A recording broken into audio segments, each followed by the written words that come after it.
Morning, Jason. Welcome to the studio. And this is episode 9 of Statecraft in Motion. And I have a very special guest in the studio today. His name is Jason Leong, and he is the CEO of Bettermind and Berhad. Of late, I've known Jason maybe almost 20 years now, Yeah. back in our days when we were working on, US Malaysian relations, with the US Embassy, ANCOM, and so on. But now I see that you actually focus more on mental health, ESG, and also some consultancy on, management and probably transformation and things like this. And very interestingly, you've got a shirt on that says that Association of Next-Gen Christians of Malaysia, ANCOM. Okay, yeah, there you go. There you are. He's the advisor and founder of this association, looking at bridging, bridging some of the different faiths in Malaysia, which is something that we really do need nowadays. I think globally as well as on a national level. He has written 2 books on nation building and workplace mental health, and I think I was also a contributor to one of the quotes or whatever. Yeah. Yeah. Okay. So today we want to talk about how Gaza has transformed in the consciousness of Malaysians, or did it? Giving, yes, a very unique perspective, which we find it hard to I guess not many people want to articulate the situation in Gaza from a Christian perspective, because a lot of it is, maybe conflicted, or there is some sort of a unity behind a certain perspective.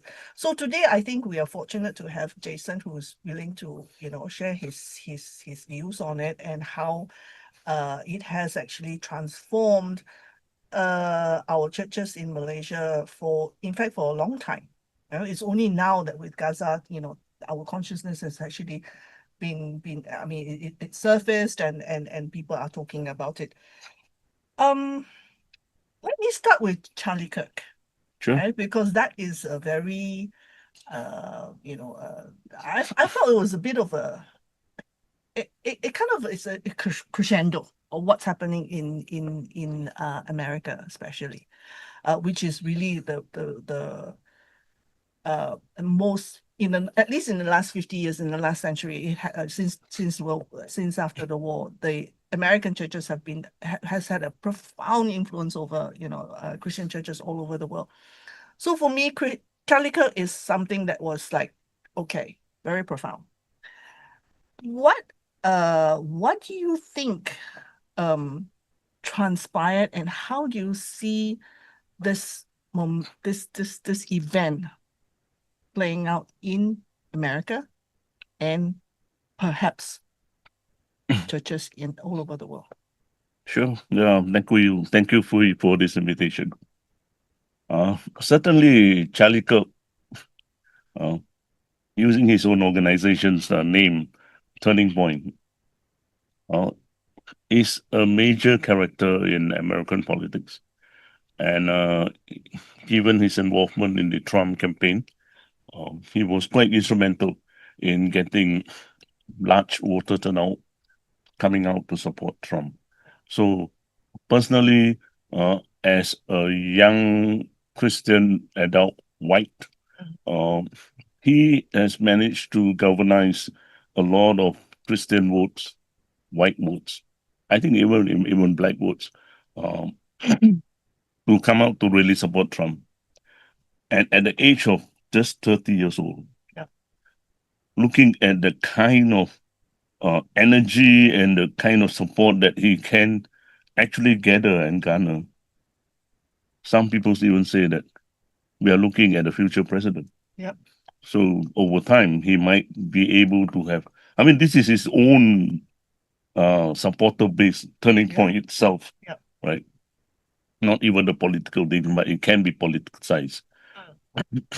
So he was a very major influencer and definitely a key opinion leader in America, especially among the MAGA entire movement, especially Christian. the MAGA.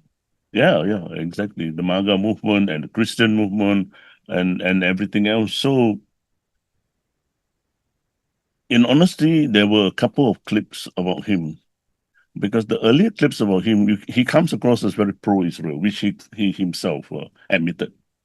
But later on, he was beginning to ask some very, very tough questions about what really happened on October 7th. And I can identify with him because he said he has been to Israel many times. Yep. He has ridden on a helicopter flying over Israel. Yep. And he said, you cannot walk 10 yards in Israel ground without encountering a soldier with a machine gun. So, key thing, observation by him is that the entire homeland of Israel is high security area. Yep. And I never had a chance to go to Israel because I refused to fill in the visa application form. Because one of those, when I was filling it, there was a portion which said they wanted details of my grandfather. So they were basically security vetting me for 3 generations. My generation, my father, not enough, and my grandfather. And I have very little knowledge about my grandfather. I know my grandmother, even my grandfather, very little knowledge. So I could not fill in all those particulars. What was he doing? Where did he come from? All that kind of questions. And I said, this is like, wow, really, really going through my family. So this kind of security vetting is unusual. Uh, so, so this is just security vetting on application for visa. So one more, I mean, if you go in, that's why Charlie Kirk said it's quite inconceivable for Israel to have such a major security lapse where 6 hours, virtually no security. And Hamas apparently made use of the 6 hours security lapse and went in and created big havoc, killed a lot of people, concert guys were killed and all that. So Charlie Kirk was asking question, and he even posed a very straightforward question. He said, was there a stand down order? So that question remains unanswered. But it is a necessary question. I mean, we're not going into the conspiracy theory, but this is the tough question that remains unanswered today. How can there be a 6 hour lapse of security and then the enemy or whoever come in and just breach the security? So easy, like like a walk in the park. See, I mean, again, we're not going to the conspiracy theory of it all. I mean, his death was a public execution. I mean, that's it. Okay, it's a public execution. You cannot sugarcoat it any other way. And it's such a coincidence that weeks before his assassination, he apart from actually questioning, just posing tough questions, he also appeared on a couple of shows. And he admitted openly that he had been attacked by, his either his sponsors or his people who are close to the sponsors, and calling him anti-Semite, which he found it very offensive. I think there was one quite an explosive interview with Megyn Kelly, and Megyn herself even said that all I ever did was question the Epstein files. I wasn't even going into this whole Gaza thing. And for 2 years, she said she had defended Israel to the hilt, actually, to the hilt. And just because she raised this issue of the Epstein file, that she got attacked. But we've also observed that, during Charlie Kirk's memorial, there was this huge crowd, 30, 40,000. I think there was a stadium in Arizona with Erica, Trump, Yeah. and then I think all the top guns of the Republican Party was there. And there were, like this extended praise and worship and prayers and stuff like that. But curiously, I did not see one single Israeli flag. A lot of American flags, but no Israeli flags. So I'm just wondering, people talk about, hey, Christian revivalism in US after Charlie Kirk. I I'm not sure about that.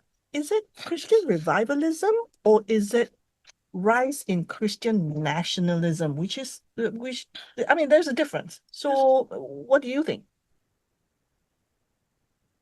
Well, superficially, it looks as if, yes, there is a lot of religious symbols, faith symbols, and yeah, maybe they say, yeah, that's revivalism. Yes, I mean, the Pew Research data shows that the recent one even shows that there is an increase in sale of Bibles, increase in Christian songs audience. Many things seems to indicate that. But if you look at it closely and you delve deeper and analyze deeper, this is more leaning towards the rise of Christian nationalism. Um, Not just Christian nationalism, but it is about the taking back of America. So if you go back to Roe and Wade, that landmark Supreme Court decision in 1973, which legalized abortion. Okay. So that was something very liberal. That was something that was earth-shattering, and I think it broke a lot of hearts, a lot of Christian hearts, and say, how can you allow abortion? And then over the years, we see that under the Democratic presidents, the borders were quite porous and liberal, so allowing them to come back, allowing illegal immigrants to just enter US. And then the education system was greatly liberalized. Yep. So much so that there was a lot of talk about DEI, diversity, and the rise of LGBTQ and trans and everything else. Yes. And this has actually happened almost for 50 years. 73 to 2025, 2023, we are talking about 50 years of very liberal America. And the Christian community, with the rise of Trump, articulating a certain message saying that make America great again, is basically a cry to say that let's take back our country. We want to take back our way of life. So what happened in 2022? Roe versus Wade was overturned by the Supreme Court, finally, which means the laws that stood for 50 years legalizing abortion is now made illegal because Roe and Wade has been overturned by the Supreme Court by a very close margin of 5-4. Out of the 5 Supreme Court justices who voted in favor of overturning Roe and Wade, 3 of them were Trump appointees, appointed by Trump. So Trump had that credibility or that kind of profile, which is say, yeah, it was Trump in his first administration who appointed some very conservative judges, like these 3, and that has contributed. Finally, we see the light. We have taken back our ideology, protect the innocent unborn child. Now we want to take back our country, close our borders, and now we want to take back our education system. No more all this DEI, LGBT stuff. So the whole thing taps into the very consciousness of America and saying that, and conveniently also there's a convergence with Christian ideology or theology. So this contributed to a rise of, you can call it Christian nationalism or rise of just American nationalism. And it was very American. So you're right to observe that during the Charlie Kirk Memorial Rally, no Israel flags, a lot of American flags. So it was like they were just singing, America the beautiful, I'm glad I'm American and stuff like. So it's very, very American. And that's the crux and basically the essence of the Trump campaign.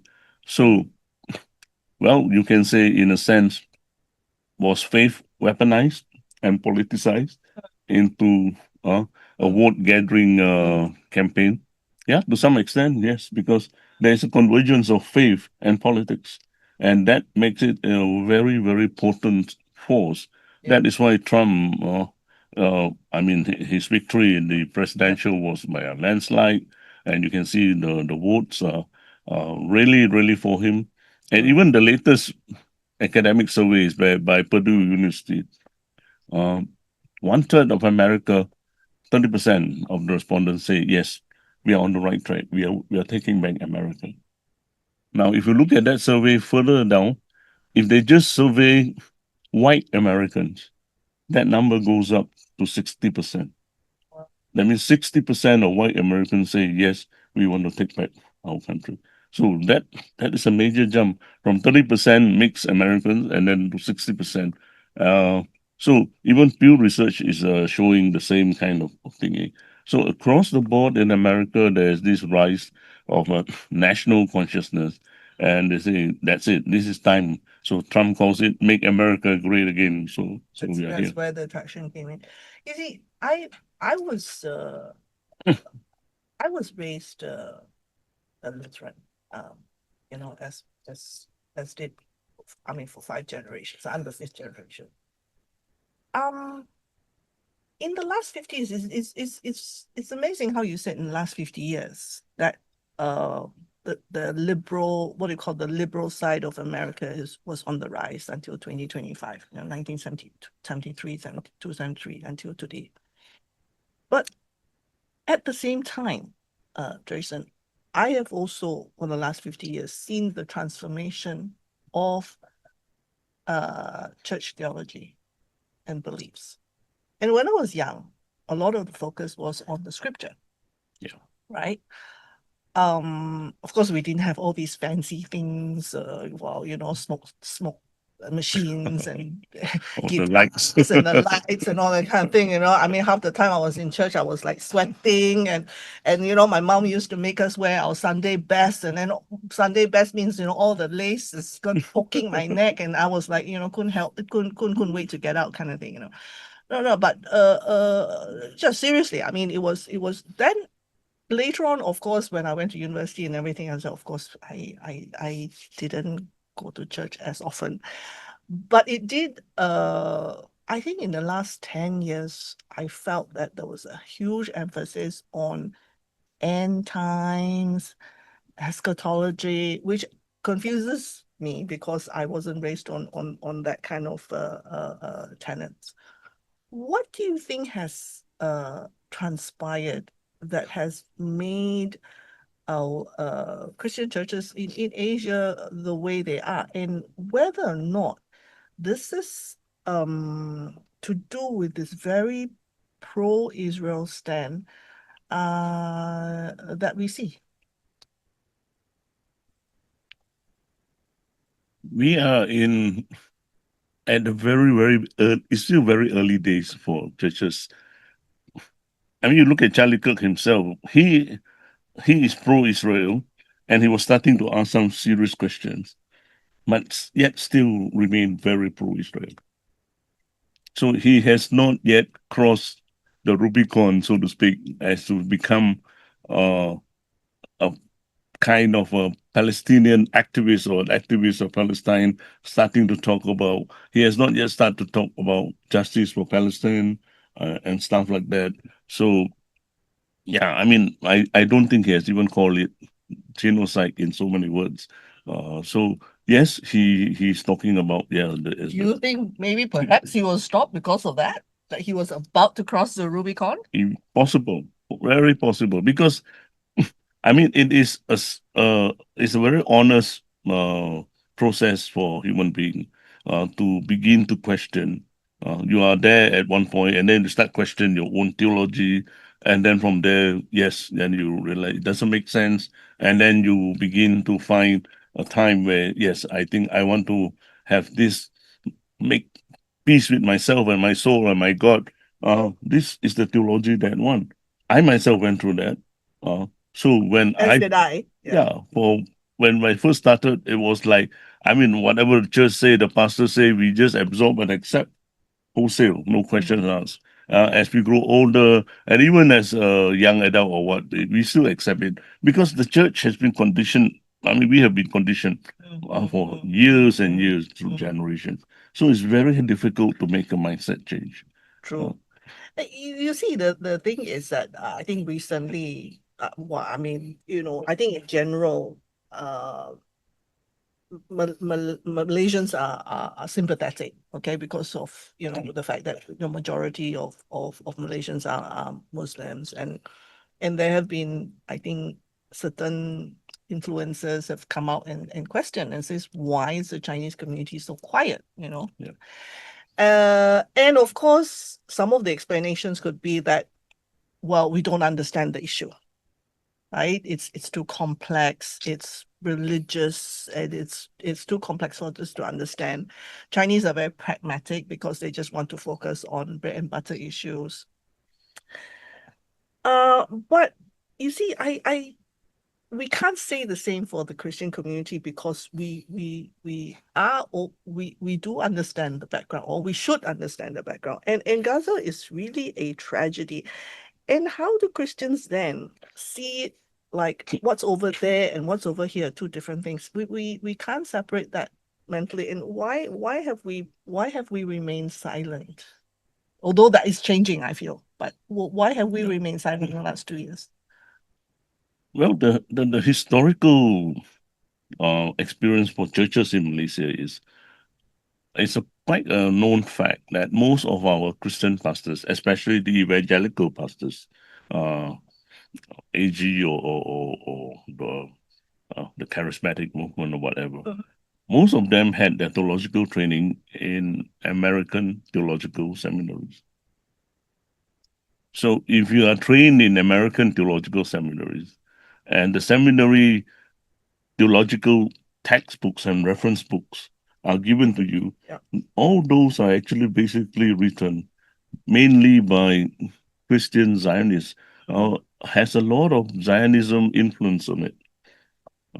Take the Scofield Bible. That was really pivotal because the Scofield Bible itself is written in such a way that it talks about very much promoting the Zionist view about the second coming of Christ, that the second coming of Jesus is solely dependent upon the survival of Israel and everything else. And it's quite literal, isn't it? I mean, it's based on a dispensation theology where they look at the Bible timeline in different phases, and that there is a separate destiny, if you like, for Jews, and a separate one for Gentiles like us. How did it influence Malaysians? But no. What I'm trying to say is that how has it made Malaysian churches and so quiet? I mean, yes, I know there's the Scofield Bible, but then later on there's so many different study Bibles. There's the McCarthy. Then there is, if you go into a Christian bookshop, there's a Bible for kids, Bible for women, Bible for men. They should have but I don't never see Bible for politician. Okay, that's one. But I've not seen that. Okay, Bibles for politician. I haven't seen that. Not yet. That one should be should someone should think of that. So yes, they have all these footnotes. How did it all become the way it is today? Like I said, from scripture based to eschatology based. You see, Malaysian churches have not yet come out and not yet being able to reconcile the dilemma about a church or a God that loves everyone. So I would say, I mean, to call it for a spade, a lot of Christian pastors preach sermons out there still very much based on the Christian Zionist perspective and viewpoint. Without realizing, you think? Yeah, because they have been conditioned. They were taught that way. They were raised that way. They were trained that way. The reference books were all that. And so church sermons for the past 50 years easily, has always been very sympathetic about Israel. The moment you talk about Israel, it triggers something. Or you cannot say anything bad about Israel because Israel is God's special chosen people. They're the chosen generation. Know that 60% of Israelis today in the modern state of Israel don't even believe in a God. Exactly. So this this is where there is this major conflict of interpretation, and certain things are just staring in the face. It creates a kind of a moral dilemma. But nevertheless, a lot of churches decided to go selective. So it was a selective kind of morality. And they say, okay, well, let's not touch about this, and let's focus on the usual interpretation about Israel. And playing it safe, just like most Chinese community. So churches also, because nobody wants to rock the boat, and no member of the congregation is about to stand up and challenge the pastor's view, So I always find that they quote they always quote Genesis 12:3. Okay, those who bless, I will bless you. Yeah, actually it's you, but then when messages are sent out in WhatsApp, they change. Is I will bless you, whoever bless those who bless you, and curse those who curse you. But the you has been actually changed into Israel, and I think a lot of Christians misunderstand that too. So coming back to your, talking about Charlie Kirk. So has our churches been politicized and used? I mean, I know it's a terrible thing to say, unknowingly manipulated. Because if you really want the truth, then you really seek the truth, and you begin to question those so-called truth that was posed to you, and you ask tough questions about it.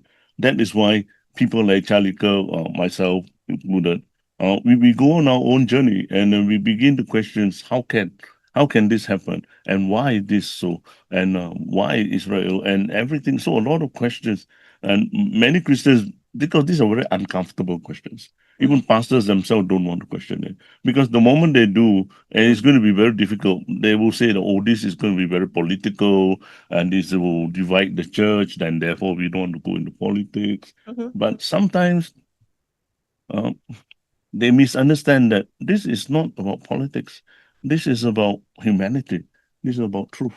So if you are really, really serious and sincere in the pursuit of truth, the quest for truth, then you really want to know, what is it that the Bible actually say? How does that reconcile in terms of all the other passages in the Bible? I mean, that Genesis passage has been overdone.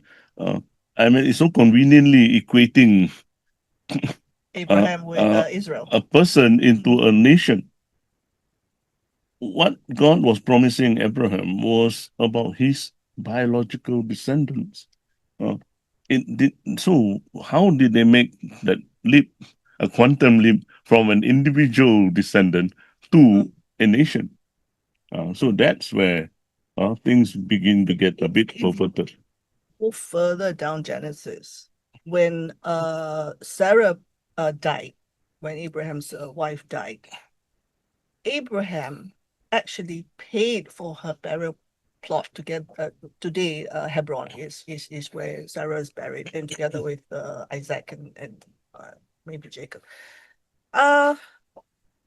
He made sure that although the land was promised to him, you, okay, Abraham, but he made sure that he paid in full. He paid for the plot of land in full. I mean, even he had the decency to know that if you want to live in the land of Canaan, you have to get along with people who have existed in the area, right? Yeah.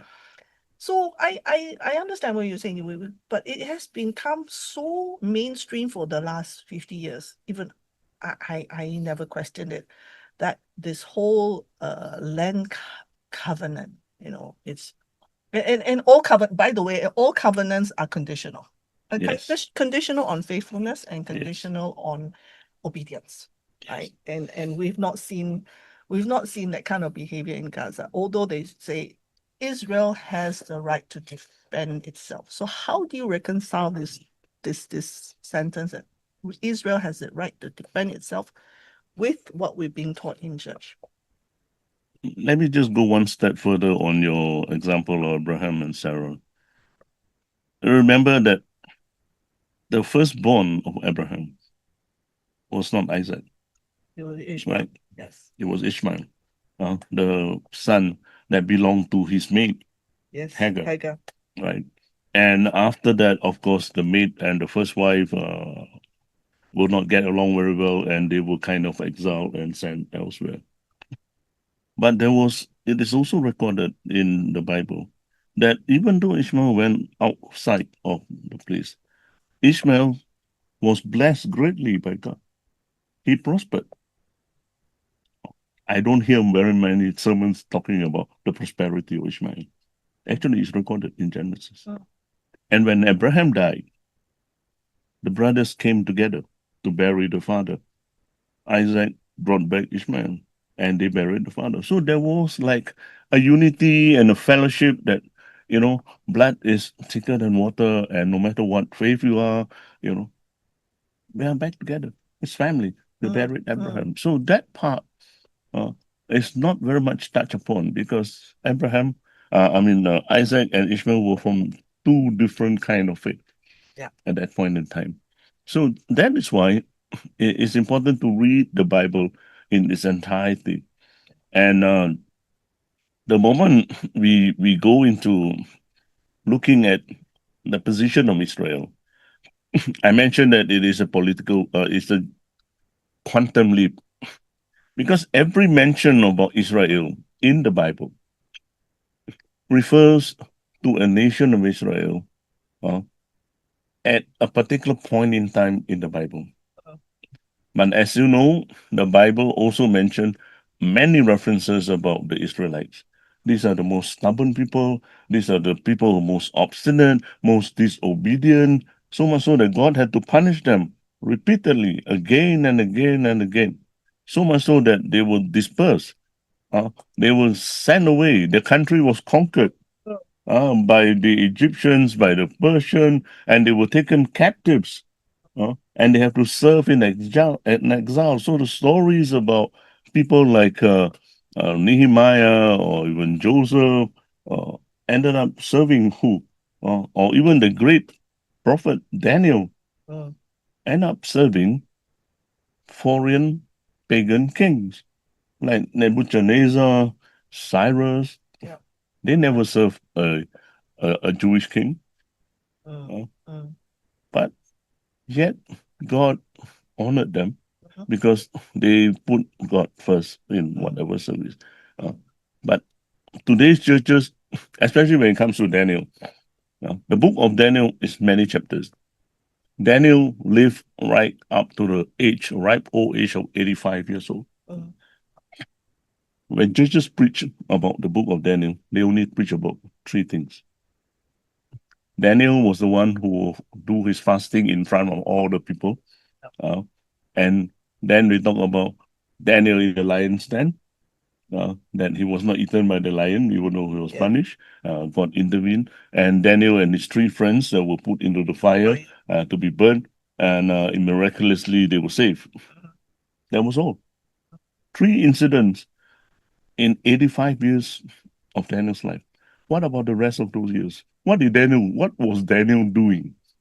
He was basically propping up the foreign king, the pagan king.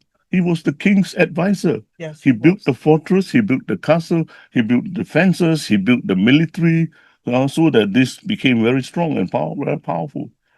So that part is not touched upon by churches because it's very inconvenient to start saying.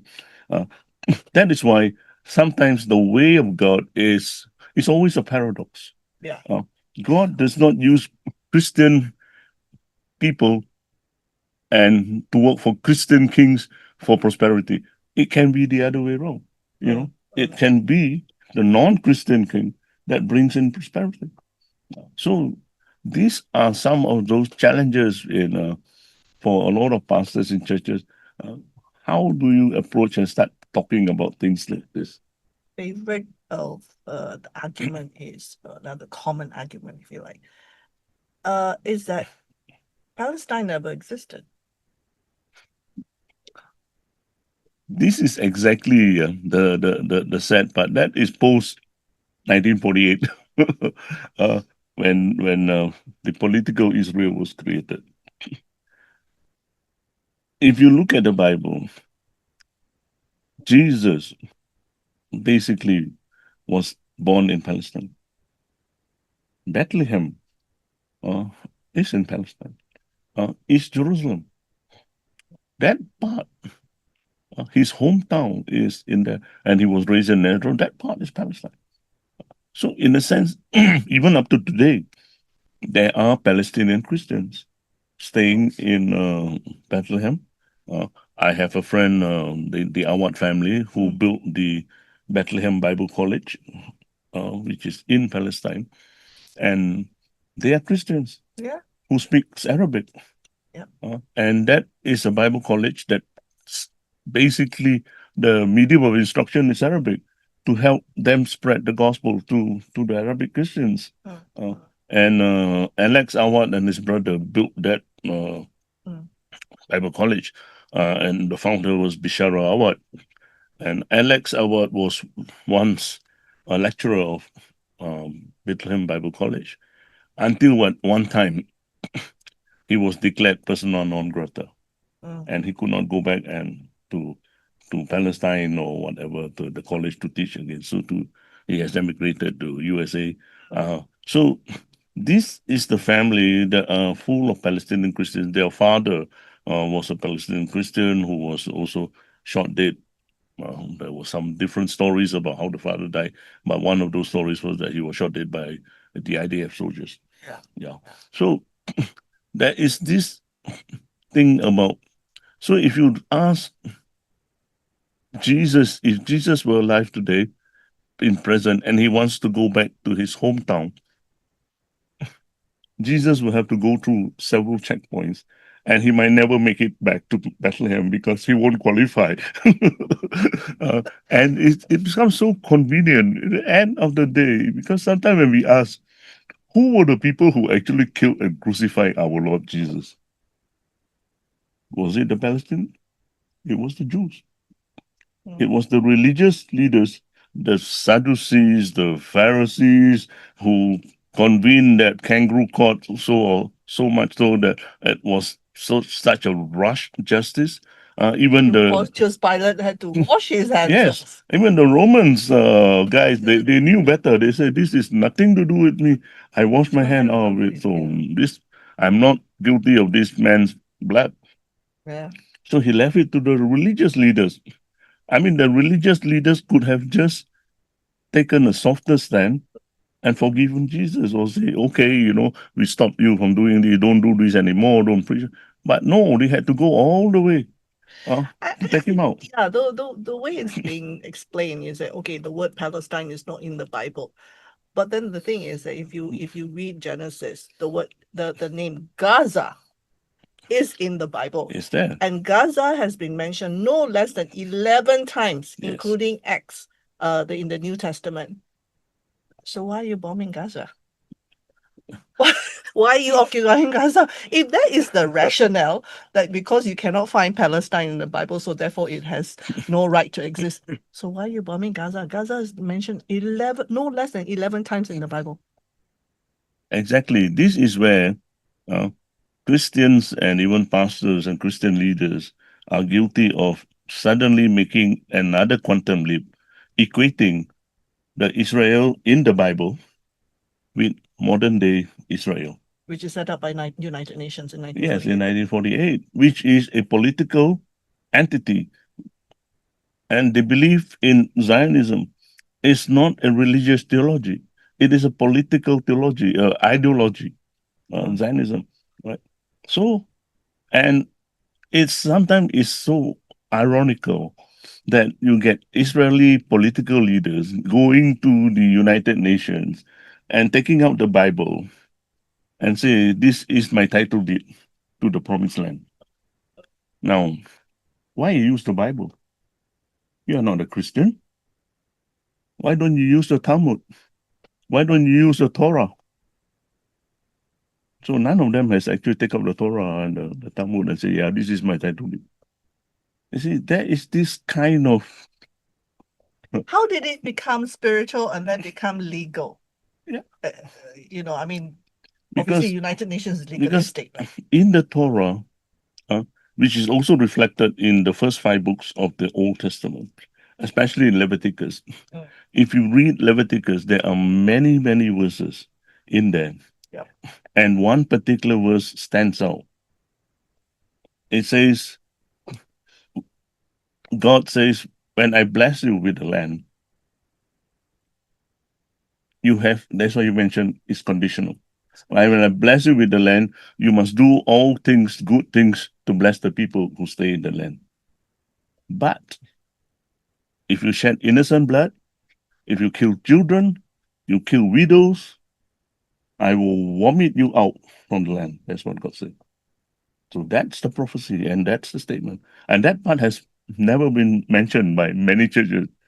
What do you mean by vomit out? It means actually you forfeit. Whatever I've given you is forfeited because of your recalcitrance, your lack of humanity, So we have a God that cannot compromise on things like this. How can a God that loves people justify the shedding of innocent blood? That is why I have we have a lot of non-Christian friends. It's just I don't understand. I don't understand because I have people coming to tell me, once you believe in Jesus, you're saved. And all your sins will be forgiven and you can do no wrong. It's that kind of conflagration that spills over to this. Can you explain that a little bit so that at least our audience understand? Actually, that's not the case. So, now that you believe in Jesus, you can steal, you can go and rob people, go and kill people. Can or not? Jesus is still save me, ma. Exactly. This is what is sometimes there are churches that will question this and they say, is God's grace so cheap? That just because by the grace of God you have been saved through faith, and therefore now you have an absolute license to do anything that you want. You can kill, you can murder, you can rape. Can't be. Because God always talks about faith without works is dead. And God talks about the fruit of the Holy Spirit. What is the fruit of the Holy Spirit? Love, joy, peace, patience, kindness. So these are the things. So can a Christian actually say, oh, because I'm saved, therefore I can do all kinds of things. I'm always saved. Once saved, I'm always saved. But the fact is that your saved Christian life, does it reflect the fruit and the love of God? If it doesn't reflect, then you are living a life that is pretty inconsistent with your own belief in your faith and theology. So that's where it simply doesn't gel. So that theology must be taken to its full extent. It has to be consistent. That is why there is no such thing as Israel is the special people of God. Do we believe in a one people theology or we believe in a two people theology? If Israel is the special people, special class, now what are we? I'm in a second class. Is there such a thing in God's eyes? That there are first class citizens, second class citizens? Well, Galatians says in Galatians, we say we are grafted into the tree. Yeah. Right? Paul say repeatedly in Galatians, in Corinthians, Ephesians, that when Jesus came, there were no more division. Yes. When he died, the curtain in the temple split into two. Yes. It basically broke that division.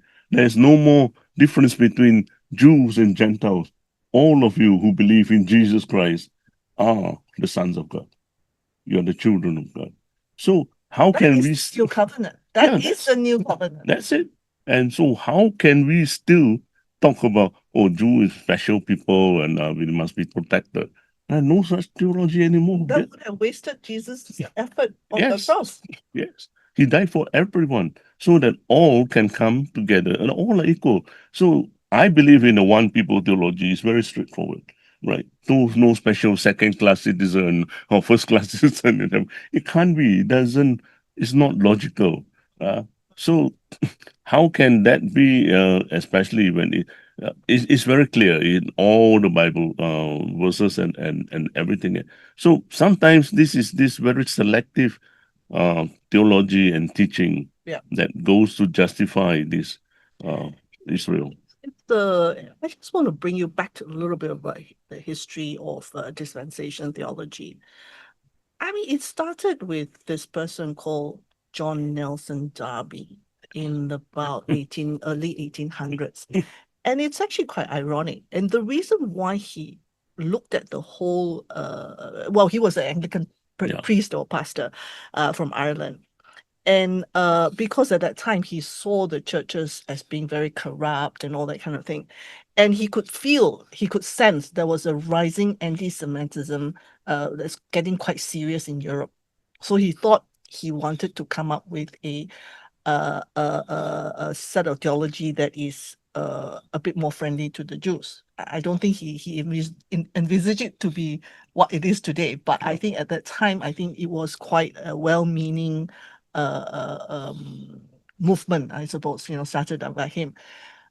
But if you look at church history in the last 1,700 years before John Darby, it church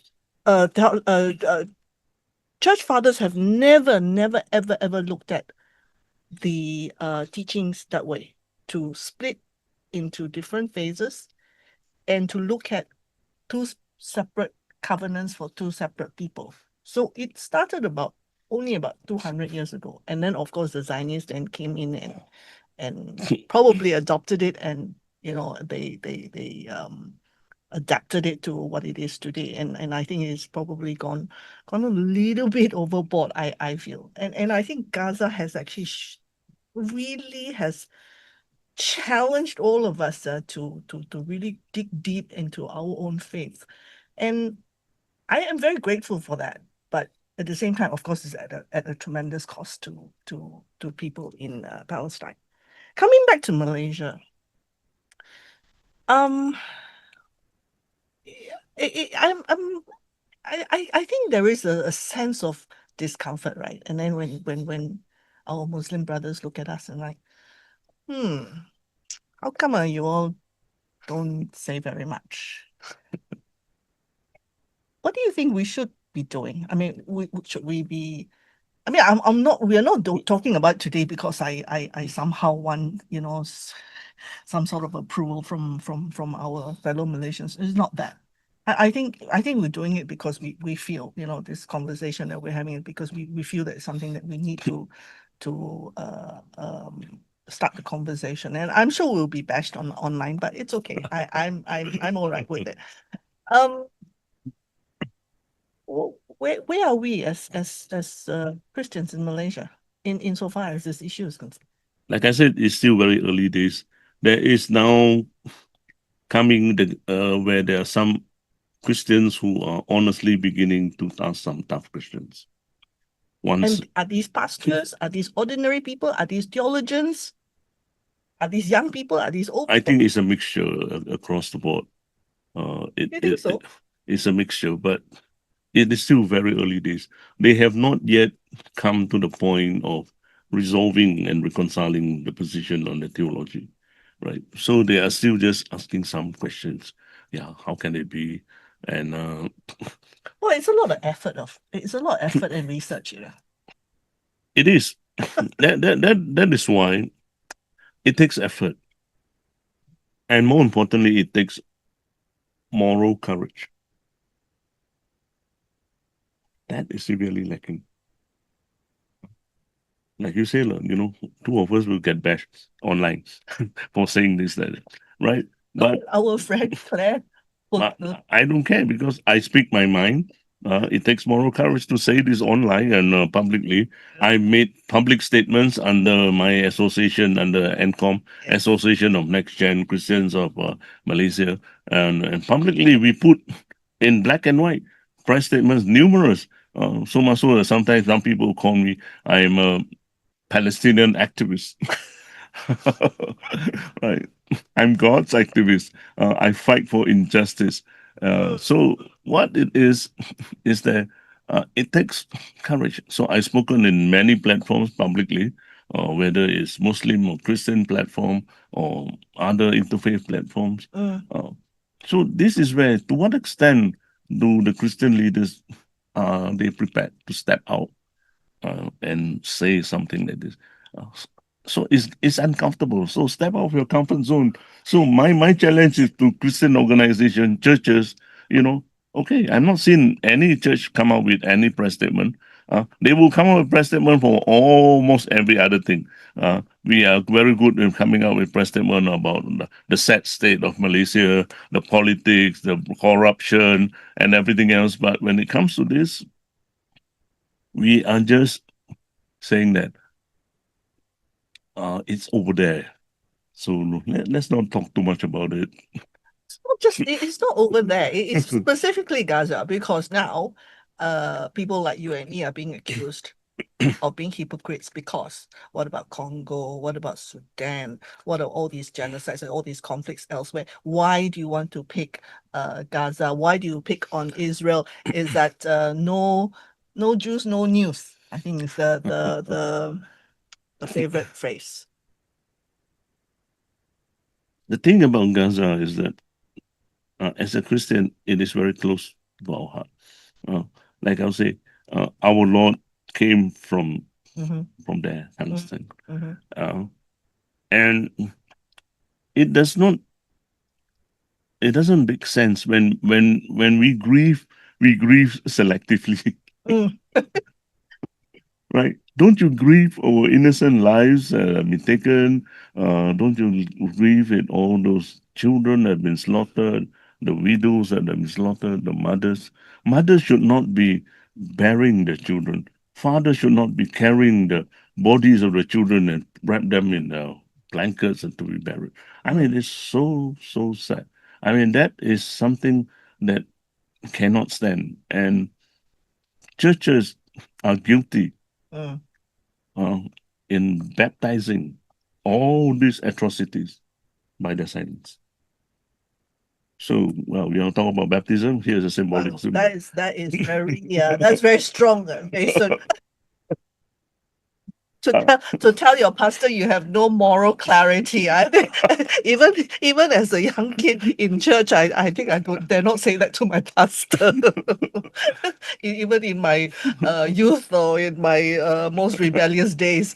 But I think, well, we need to wrap up soon. But I think I definitely see a change. I mean, we go back to the geopolitics of it. Jason, I believe if, okay, I mean, we have been we have Malaysia was a colonized was a colony, okay? Yeah. So we know what it's like. Yeah. We know what it's like to be colonized. If I understand empires, Jason, if I understand how they behave from Pax Romana, okay, when Emperor Constantine adopted Christianity in 3030, 300, okay, he used Christianity as power projection of the empire. Okay? Pax Britannica, the entire Anglican Church is an outreach program for the empire.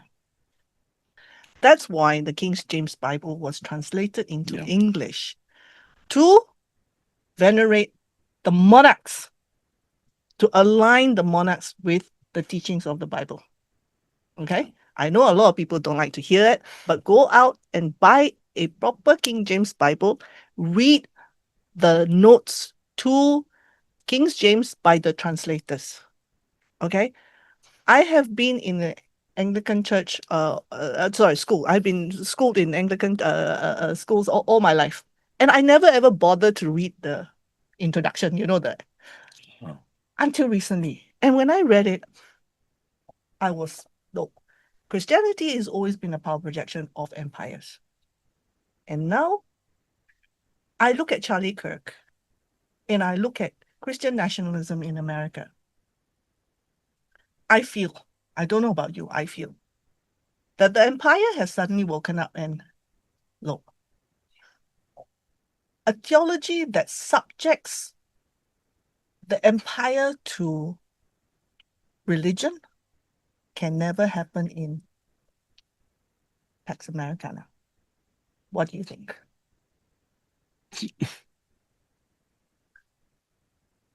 Like I started earlier on,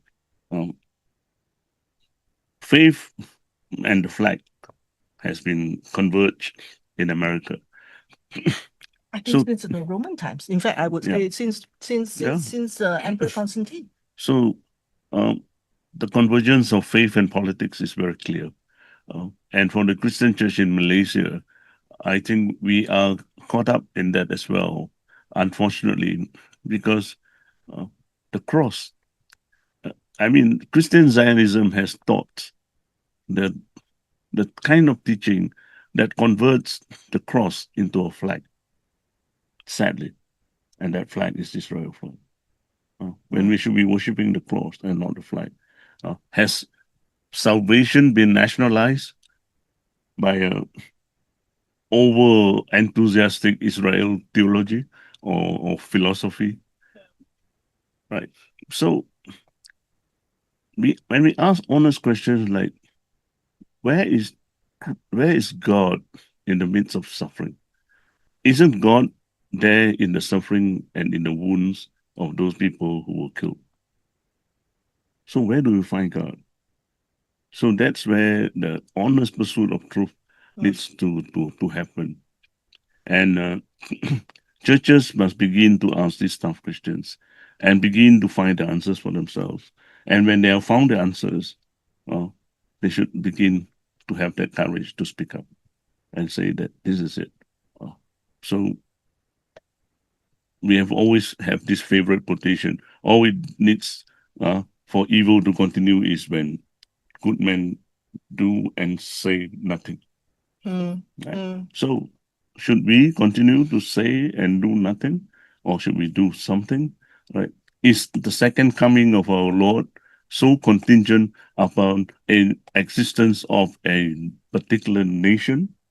Yeah. This is about the gospel. This is not about geopolitics. So this is where a lot of things have gone wrong when they begin to conflate the two and begin to equate the two, and that's where they have already run foul of many things. Talk about conflating the geopolitics with faith. I was just thinking, Jason, if you look at America right now, and if America were to become more isolationist, how and you I always believe that the Christianity has always been a power projection of empires, Western empires. And if you see a more isolationist America, where does this leave our churches? Where does it leave all over the world? I'm not talking about just Malaysia. You look at the Anglican Church now. There is a huge schism.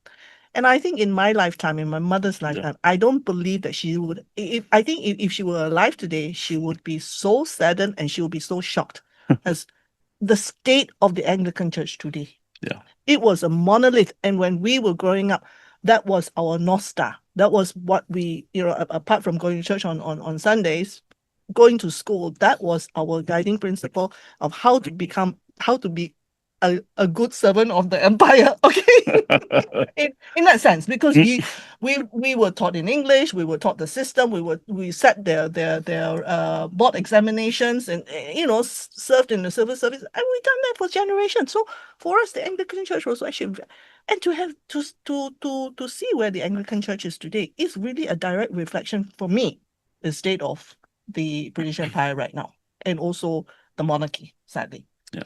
So will we see that kind of if my theory is right, where will leave our Christian churches? And I was shocked. There are like 20,000 denominations now. Yeah. How did we get here? Even among the mainline denominations, like you mentioned, the Anglican Church, there is a major split because of the appointment of the latest Archbishop of Canterbury. Archbishop of Canterbury. So much so that Malaysian and Singaporean Lutherans have issued a statement and saying that no, we don't agree, and because she believes in certain on DI and LGBTQ. So there is already some kind of internal rebellion among the Anglicans, and who say that no, we stand Malaysian and Singaporean Anglicans. This is our biblical stance, which is a good thing, because now you have the moral courage to say it out. Yeah, because but not on that, yes. So that's why my next question is that, so okay, good for you. So what about this issue now? Do we have the moral courage? So that's why I say the churches have not reached that point yet. I believe that over time, they are honest enough, they will come to that point. As you can see worldwide today, the sentiment has changed. Oh, very fast. I think it has changed incredibly fast. Even at United Nations, the sentiment has changed. Leaders of big nations are beginning to say, we want to recognize Palestine, and protests everywhere throughout Europe, American campuses, lots of protests. And this thing is beginning to gain traction for the first time. People are beginning to wake up. Oh, yeah, this is about the justice for Palestine. Okay, my final question for you, Jason. Where do you see Zionism in 50 years' time? Zionism? As a political ideology, as a monolith, as an influence, and as a monolith that has dominated American policy for the last at least 20 years or more. This is a very powerful movement. And today, it is actually not just powerful, it has a lot of financial resources. It is very wealthy and very rich. So rich that they can actually influence the course of politics. You can see very clearly people like even Trump, right? So he speaks on one hand talking about justice for the Palestinian. We want to create an independent state of Palestine. Once the 20-point solution is implemented, yeah, he has a very nice plan. But at the same time, he just recently, during the meeting, he was there, and he addressed people like Miriam Shelburne.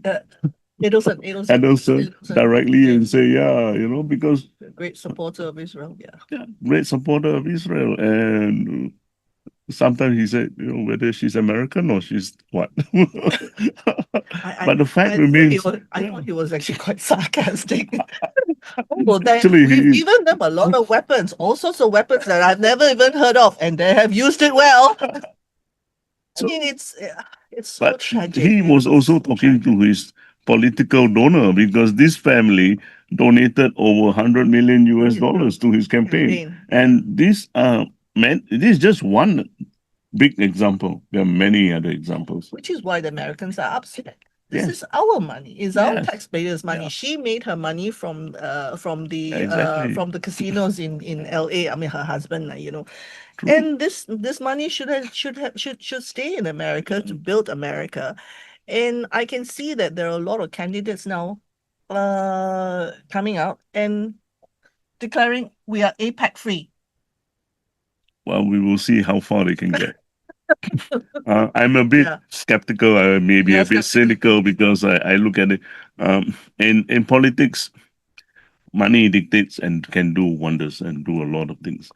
So if you are not able to get that kind of funding, um, I mean, American politics is very costly. To want to be a candidate, and so who's going to give you the money?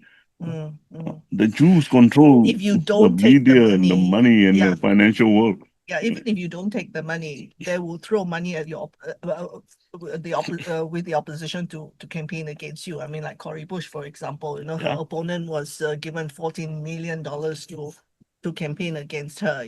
So pulling the carpet under you is not so bad, but the fact that they have money to throw Yeah. to the opposition. Anyway, it's been a very interesting journey. I think Gaza, very, very sadly, that it has come at such a huge cost.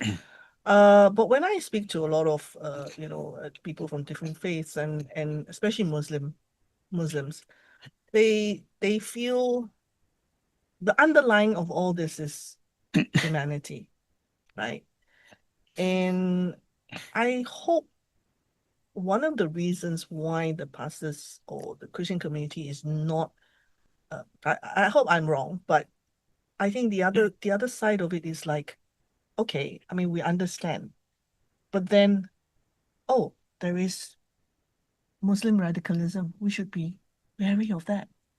So in a way, I feel that they are on one. That's one of the sort of like tug of war inside them, which I feel it's a little bit unfair.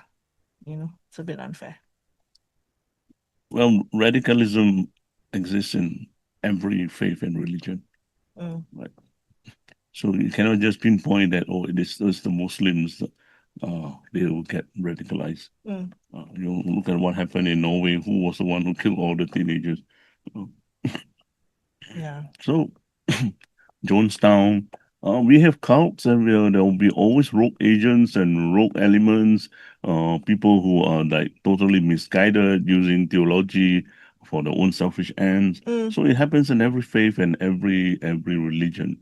So our job is not to pick on that and justify our action. Our job is to say, speak up for whatever is right in front of you. This is the innocent thing. So call it as it is. And then let's deal with the radicalism separately on our own terms. We can educate our people and everything else. You can do all kind of programs, awareness, and all that. So we cannot use that to justify our silence. That's why I say, do not baptize this by remaining silence. Yeah, tell me your association. How is it? Your ANCOM association? How is it playing this role that you have just mentioned? Now, ANCOM is actually set up to cover all the young adults Christian. Under the ROY, Register of Youth, under Ministry of Youth, there is an association called Malaysian Christian Youth Association, MCYA. But they are registered under the Youth Association. But as you know, the law has been amended. Youth now is defined as 15 to 30 years old. Yeah. So there's a 30-year-old gap, cap. And it's quite difficult to find young Christian leaders below the age of 30 to take up leadership in organizations like this. I mean, when you are below 30, you're in your 20s. Yeah, you want just graduate. You're worried about your student loan, first job, and you want to do car loan. So all that stuff. Yeah, we don't have time for NGOs, right? So by the time they are ready, they already exceed 31, 30 years old. And where do they go? Right. So this is where we call it Association of Nexgen Christians. So to cover that group of Christians who may be marginalized by whatever laws. We are under the ROS, so we are not bound by the ROI rules as a definition of youth. So now we are getting a lot of support from those young adults, Christians, who has some kind of covering. So we do awareness talks, and we do interfaith dialogues, forums. We need to cut across racial, ethical lines and faith lines and begin to engage so that we are starting, because Malaysia is a very diverse society. So if we don't take that initiative and do that conversation and start that dialogue, we can't expect the other side. We always say, "Oh, let them come." We should be the ones starting that. So this is the thing that ANCOM is really pushing in, and so we have a lot of events, a lot of dialogues, a lot of forums. Going to do is that later on I'm going to get your email, so or email or link or something, which I will put it under the program, the episode, and then so that people can contact you if they want to participate. Facebook, Facebook link and all the links and everything. We'll put it down so that people can contact you. Well, Jason, thank you so much. It's been very enlightening. In fact, this is a conversation that I've been wanting to have for a long, long time now, but haven't found the right time moment to articulate some of even my own personal conflict and also, like you say, the moral courage, to come out and say, okay, right. That's it. I'm ready to stand in front of the world and declare, such and such and such. Which I feel it quite. I feel liberated. Liberated, yes. So thank you so much, Jason. Thank you so much. Okay. Thank you. So we'll meet again on other topics. I'm sure we will be Jason and I have known each other for so long, so we can just about speak on quite candidly on all sorts of things. Thank you. Thank you. Yeah, Thank you too. thanks. Thank you for the time. Okay, great. Hi, welcome to episode 9, post-analysis of my conversation with Jason Leong, who is a dear friend of mine. Jason is very active in the amongst the churches, and he has actually written a few books on mental health, and he is what I would call a traditionalist, in that he believes that the role of a father is actually equally important in a family unit, something that he promotes very, very strongly. And parenthood and mental health goes hand in hand. So he is very active, no doubt, in the I would say the Christian circles. Also in terms of activism, in terms of social responsibility. And at the same time, he is also a consulting for a lot of multinationals. He is very, I would say he's very pro-West, yeah. In his take on what's happening in Gaza, I think this is something that has since October 7th in 2023 for the last 2 years. I think there has been an overwhelming debate and a heavy kind of, I would say, a higher consciousness on, the question of the Palestinian question versus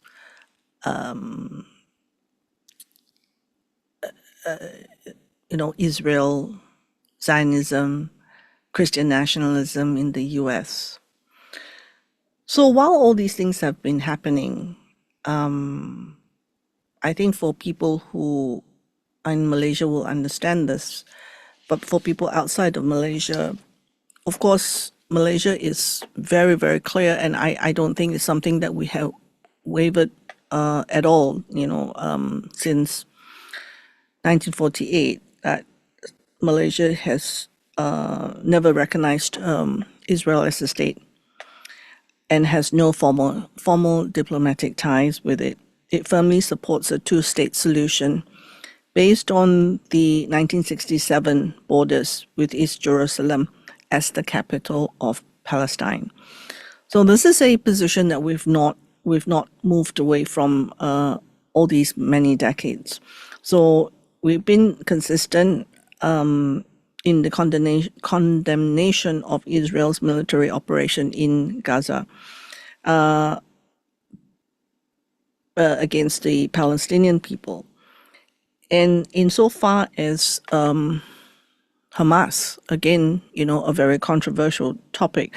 Unlike where many Western countries, Malaysia does not designate Hamas as a terrorist organization. It views Hamas as a legitimate resistance, as a movement that was and that is democratically elected by the government of Gaza. So, and of course, at the same time, Malaysia has been a vocal advocate for an immediate and permanent ceasefire in Gaza, and at the same time also has provided considerable humanitarian aid to reach the civilian population. And in the United Nations, Malaysia has also voted in favor of the pro-Palestinian resolutions. And the official, and then we've been sending official aid, some degree of mobilization in terms of public demonstrations and rallies, which is all endorsed by the government. And I would say in the last, and of course fundraising. But what has actually happened is in Malaysia, we also have a considerable Christian population. Many of them are also evangelicals. And I think there has been some criticism, there were some criticisms over especially over the social media, why the Christian community in Malaysia has either stayed silent or have voiced their support for, or rather expressed a very pro-Israel stand insofar as the Gaza genocide is concerned. Now, well, I must commend that the Malaysian government has managed the situation really well. While it allows the vocalization of the pro-Palestinian stand via, by endorsing, I suppose, peaceful demonstrations, and there have been media and media, and even in the mainstream media, when they have, they even articulate things like from the river to the sea over the radio or over the television, and that is accepted. So hence, when there is some voices that actually are pro-Palestinian, they tend to get a little bit of a pushback, but generally it's been very, very peaceful, and I think Malaysians are able to come out and debate on such issues, whether you're pro-Palestine or whether you're pro-Israel or pro-Zionist. It's something that is being debated, although although it is a certain groups or society, I would say it is limited to the intellectuals, the elites that largely debate about this. I would say 80% of the non-Muslim community in this country barely understand what is really happening, what the crux of the matter is all about. So the debate over social media is, although it can be intense, but it is spotted, it is sporadic, So I think for someone who's actually listening to this podcast from outside of Malaysia, would find that it is quite unusual how Malaysia has managed to find a balance, and yet find a balance and to be able to respect each other's views, to, as some of my friends would say, agree to disagree, which I find is very commendable. And I know Jason and I have